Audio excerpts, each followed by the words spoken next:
Okay, before the speed paint starts, before the comments get flooded with these questions, the script was written in CryptPad. The drawing software I use is Medipang. I have a Huion and a UG tablet separately for my desktop and portable setup, and my references were all built in Minecraft. My actual computer and its specs and all that, I don't know, and I'm not checking, but if you want to build your own, you can. If you want to look into that, go for it. Happy New Year's! Welcome to this video. If you're watching this, that probably means that this chapter is up right now. It's live, you can go read it. If you like to go into things completely blind, no spoilers, not even a hint at what you're going into, I would totally recommend going and reading it now. It's available on Tapas, Comic Fury, and Webtoon. There will be links in the description to all of that, as well as my social media. That's all the plugging I'm doing. We're gonna move on now. For those of you who are deciding to stick around, hello! I hope you're doing well, and I hope you enjoyed the video, or if you just finished reading and came back, welcome back! I'm assuming you're also staying to hear about me yap a little bit about the comic, or just watch the speed paint. If you're more interested in just watching the speed paint and not hearing me yap, you can use my voice and play your own little playlist, because I know that's like the traditional speed paint experience, just like listening to music and watching fun drawings, and then you get to pick your own music instead of being subject to my music taste. But you could listen to me yap and then hear the music I put on after. I'm not going to talk for the entire speed paint because it just sounds like a live stream, which I do those, and those are great, but that's not the vibe I'm going for here. Anyway, this webcomic is something I'm working on. It's called Descent of the Lost. I posted the first chapter on Halloween of last year. It basically follows an angsty dog named Kelly who's really struggling socially and in their life in general.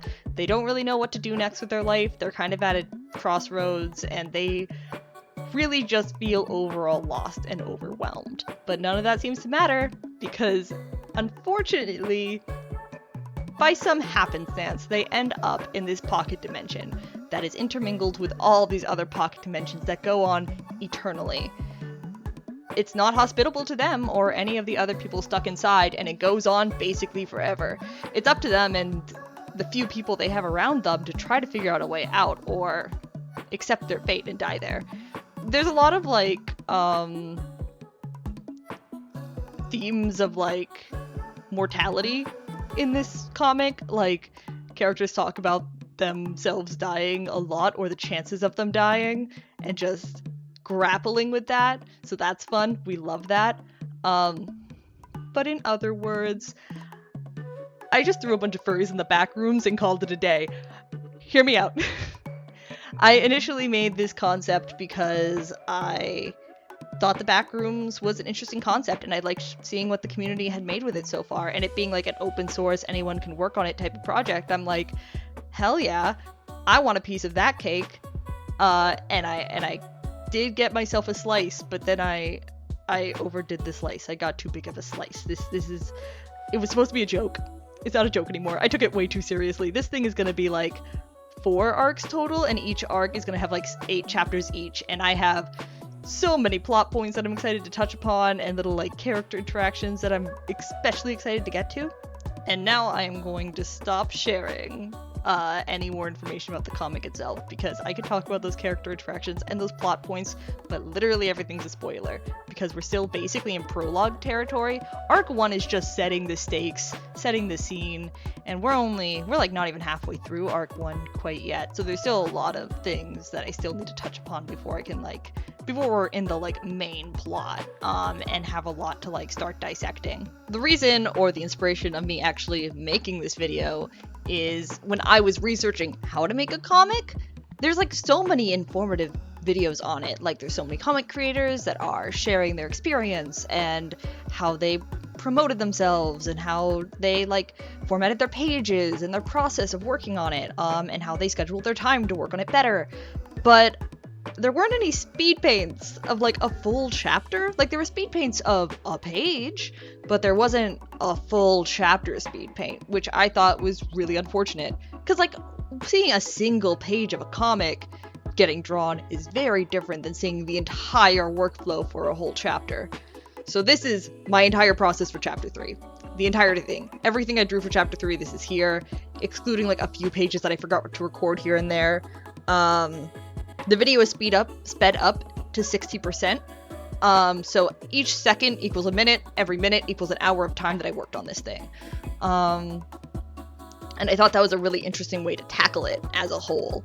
But yeah, throughout the recording, you'll see what you're seeing right now, single little doodling dog, yellow dog, but also it will switch over to when I was streaming my process, so it'll stop being this very fluid animated doodling dog to like my PNG tuber, which is gonna look a little more jarring, since it is like individual frames that loop through rather than the entire smooth animation, and it just opens its mouth when I'm talking, as well as you'll see chat, so you can read what people were talking about while I was drawing and see the little rats, because every one of my viewers is a rat in my streams, because I have stream avatars and I love it, it's so fun.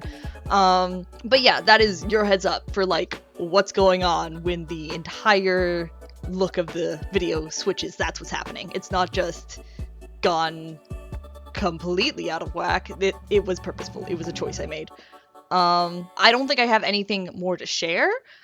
I could continue yapping, and I think that would be fun, but I also just think that listening to music and enjoying the speed paint for what it is a good time too. Like I already stated, I prefer going to things blind, so continuing to yap and tell you so much about everything might ruin the experience a little bit. I will say before I go, I am definitely prioritizing speed over quality of this project, because every one of my chapters is about 40 to 50 pages each. So if I'm gonna like spend over like 4 hours per page, this will not get done. I will decay before this project is completed, and I'd like to get it done within the year, which isn't gonna happen, but god damn it, am I gonna try.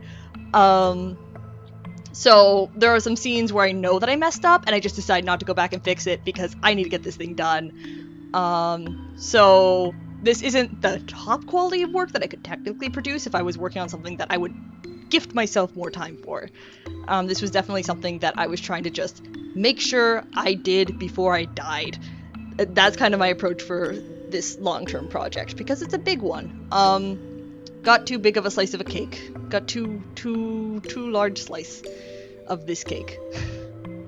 But yeah, I'm gonna shut the hell up. I'm gonna stop yapping. Enjoy the rest of the speed paint. I hope you guys have a fantastic rest of the day. Thank you for swinging by. Enjoy.